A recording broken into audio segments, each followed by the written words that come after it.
Dracula और नागवंशियों का वो काफिला लगभग नवरत्नगढ़ पहुंचने ही वाला था। उन्हें चलते चलते अब करीब 3 दिन हो चुके थे। घने जंगल, नदियों और हरी भरी पहाड़ियों को पार करते हुए वो उस जगह पहुंचने वाले थे जहां उनका सामना बलौर नाम के उस नाग से होने वाला था जिसे आज हर कोई बुलाता था कालदूत। रात अपने आखिरी पायदान पर थी। अचानक ड्रैकुला ने अपना घोड़ा रोक दिया। क्या हुआ काउंट, तुम रुक क्यों गए?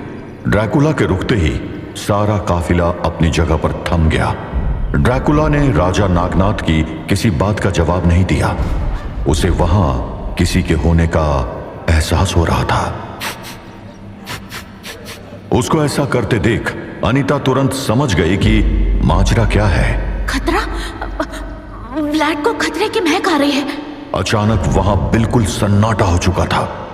रोते भेड़िए और चीखते लंगूरों की आवाजें शांत हो चुकी थी। सुनाई दे रही थी तो सिर्फ हवा के बहने की धुन। मुझे तो कुछ भी दिखाई नहीं दे रहा है महाराज। वो इसीलिए क्योंकि चारों तरफ अंधेरा है।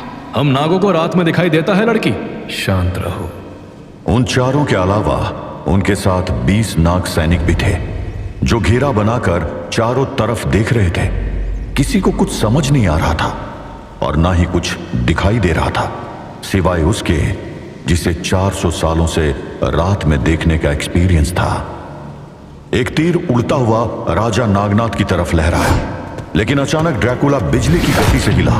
वो तीर अगले ही पल उसकी मुट्ठी में था और यही उससे गलती हो गई। Bloody snakes. वो तीर नहीं, एक सांप था, जहरीला करैत सांप। उसने ड्रैकुला के हाथ में काटा। जहर उसको मार नहीं सकता था, लेकिन उसको सुन जरूर कर सकता था। ड्रैकुला ने उस सांप को जमीन पर पटक कर उसे अपने बूट की हील से कुचल दिया, लेकिन अगले ही पल मानो वहां तीरों की बारिश शुरू हो गई। इन तीरों से बचना, ये सर्प तीर है। अगर इन्होंने हमें काट लिया तो बहुत दर्द होगा। अपनी ढाल से इनको रोको और कुचल दो।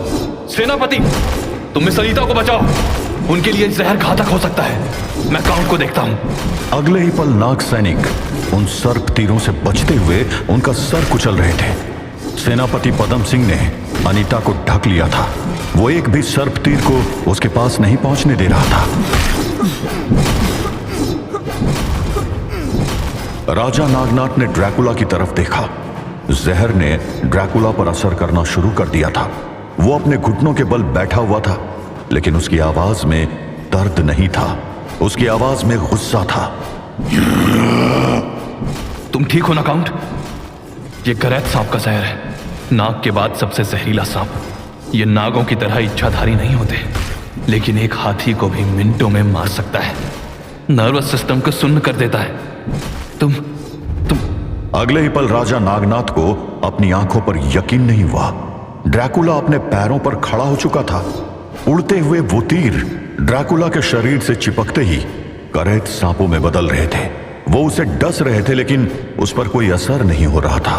उसकी आंखों में दरिंदगी दिखाई दे रही थी। अगले ही पल आसमान चित्कार करने लगा। ड्रैकुला के वफादार चमगादड़ उन उड़ते सर्प तीरों पर टूट पड़े। वो चमगादड़ एक भी तीर को अपने लक्ष्य तक पहुंचने नहीं दे रहे थे। दुश्मन का हर वार बेकार हो रहा था और शायद अपना वार बेकार होते देख दुश्मन ने हमला रोकना ही ठीक समझा। जैसे ही तीर आने बंद हुए, ड्रैकुला ने अपने हाथों से इशारा किया और सारे चमगादड़ गायब हो गए। ये देखकर राजा नागनाथ और उसके साथियों की सांस में सांस लौट आई। सब सुरक्षित है ना? कोई घायल तो नहीं हुआ? सेनापति पदम सिंह, मिस अनीता ठीक है ना? हाँ महाराज, अनीता जी सुरक्षित है और हमारे सारे सैनिक भी सुरक्षित है। लेकिन ये हमला किया किसने था?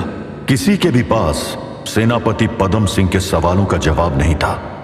तभी एक गूंजती हुई आवाज ने उसके सवाल का जवाब दिया। नवरत्नगढ़ में तुम सबका स्वागत है। उम्मीद है कि स्वागत में की गई ये छोटी सी आतिशबाजी अच्छी लगी होगी। क्यों पदम सिंह?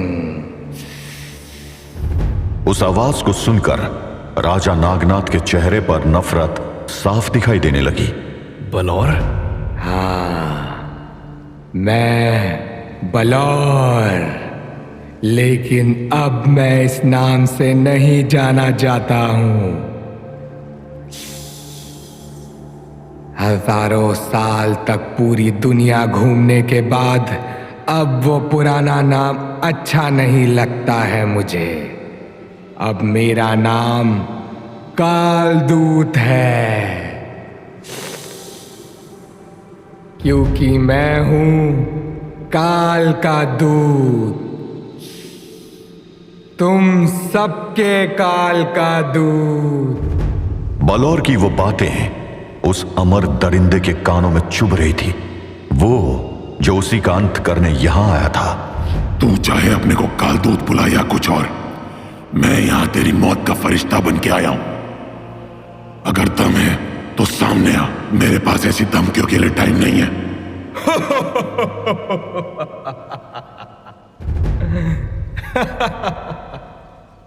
ये किसको साथ लाए हो नागवंशियों? एक मिनट क्या तुम वही हो? हाँ, वही तो हो। काले कपड़े, काली हैट और आवाज से टपकती दरिंदगी, हर शब्द में भरा गुस्सा, नफरत, बिल्कुल अपने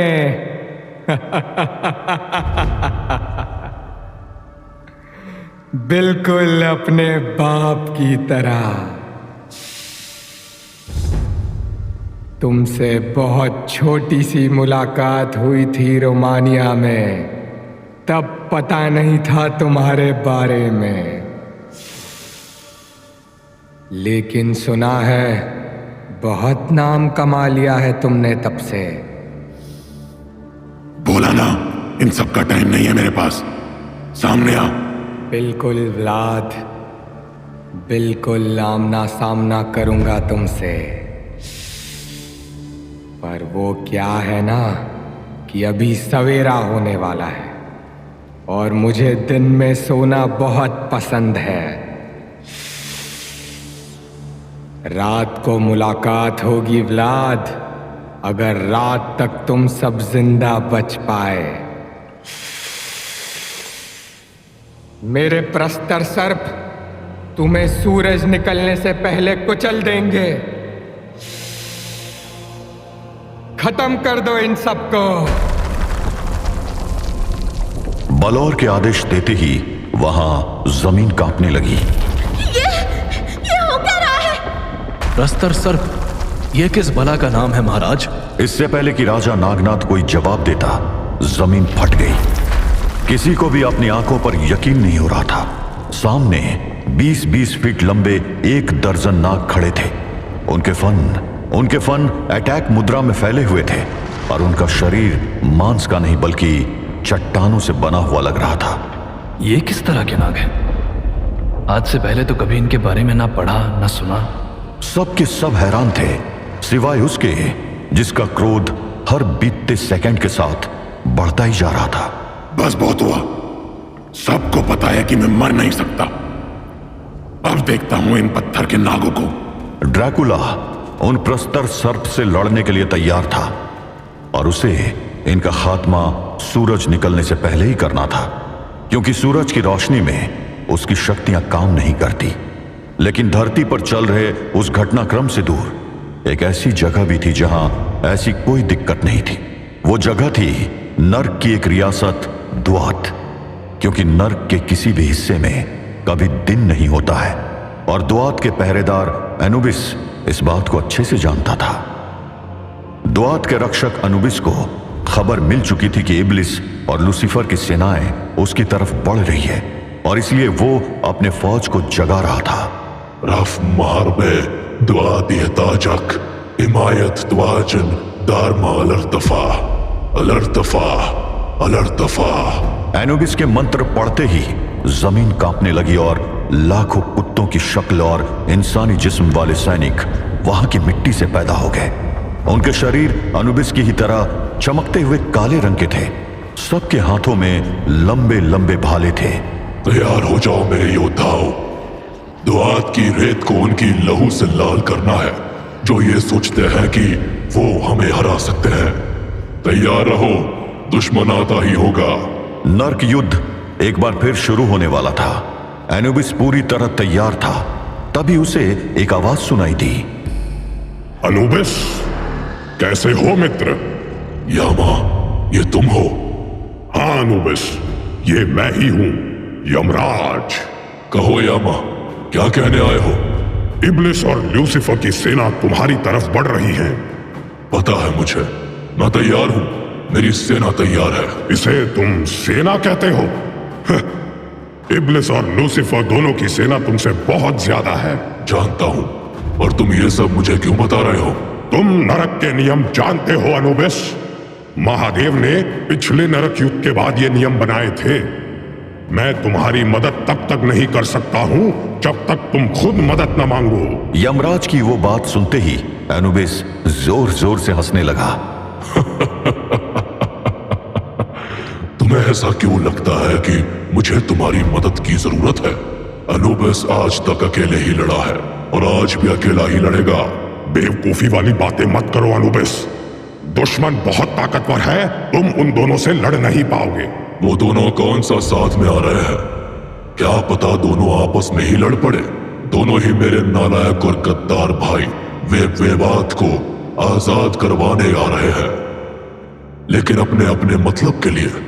तुम मेरी चिंता मत करो यामा, अनुबिस लड़ना भूला नहीं है। बात को समझो अनुबिस, तुम्हारे मदद मांगने भर की देर है और मेरी नरक की फौज तुम्हारे साथ लड़ने चुटकियों में यहां आ जाएगी। यमराज की आवाज में एक दर्द था। शायद उन्हें पता था कि एनुबिस क्या जवाब देने वाला है और वो उस जवाब को सुनना नहीं चाहते थे। तुम्हें मेरी चिंता की उसके लिए शुक्रिया दोस्त, लेकिन अनुबिस की खुददारी को ये मंजूर नहीं कि वो किसी के आगे हाथ जोड़े। बात को समझो, तुम्हारी जान जा सकती है अनुबिस। चली भी जाएगी तो क्या होगा? वैसे भी एक देवता की असली शक्ति उसके भक्तों की भक्ति होती है। काल बदल गया, सभ्यता खत्म हो गई, मंदिर खंडर हो गए।